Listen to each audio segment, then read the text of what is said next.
Porteuse d'un projet de développement axé sur la solidarité, la connectivité et la prospérité partagée au sein du continent, l'initiative royale atlantique, inscrite dans la mouvance des mutations géostratégiques, représente un enjeu majeur pour l'accès des pays enclavés de la région sahélo-saharienne à la façade atlantique. Les enjeux de l'initiative royale atlantique sont détaillés dans ce reportage de Philomène Tine. La question de l'accès à la mer constitue un enjeu structurel majeur pour les États enclavés, notamment dans la région sahélo-saharienne. Dans un contexte international marqué par la centralité croissante des espaces maritimes dans le commerce et la géopolitique mondiale, l'ouverture de ces pays sur l'océan Atlantique apparaît comme une perspective stratégique de transformation économique. C'est dans cette dynamique que s'inscrit l'initiative royale marocaine pour l'Afrique atlantique visant à promouvoir une coopération régionale renforcée et une croissance partagée.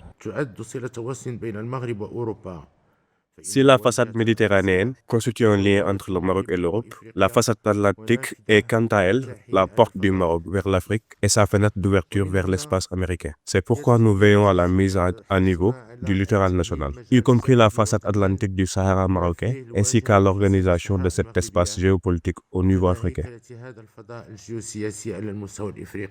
L'objectif de l'initiative royale pour l'Afrique atlantique est de consolider la sécurité, la stabilité et la prospérité pour les 23 États africains bordant l'océan Atlantique, tout en offrant un accès maritime vital aux pays du Sahel comme le Mali, le Niger, le Burkina Faso et le Tchad. Lancée pour structurer l'espace géopolitique atlantique, elle met l'accent sur des infrastructures modernes telles que les ports, les routes, les rails et les gazoducs pour favoriser l'intégration régionale et le co-développement durable. L'initiative royale pour l'accès des pays du Sahel à l'Atlantique va bien au-delà du désenclavement géographique et, comme l'a dit Madame la ministre hier, va bien au-delà d'avoir accès aux ports marocains.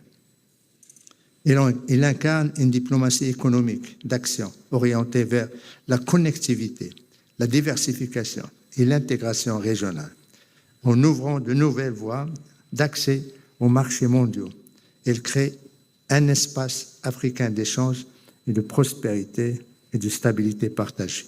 Face à un déficit infrastructurel de près de 100 milliards de dollars par an en Afrique subsaharienne, le Maroc apporte des solutions concrètes. Cette dynamique, porteuse d'espoir pour 85 millions de Sahélo-Sahariens, mise sur des projets d'envergure. Parmi eux, la mise en service du port de Dakhla en 2028 et la réalisation du gazoduc Nigeria-Maroc, deux vecteurs majeurs de synergie régionale. C'est un projet solide avec des composantes macroéconomiques qui montrent sa rentabilité et sa faisabilité.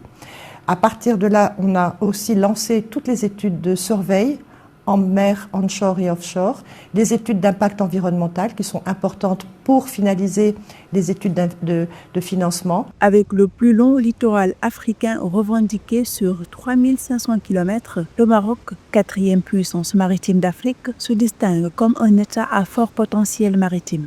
En outre, l'Afrique atlantique regorge d'énormes opportunités, la façade représentant 23 pays, 46% de la population africaine, 55% du PIB continental et 57% du commerce africain.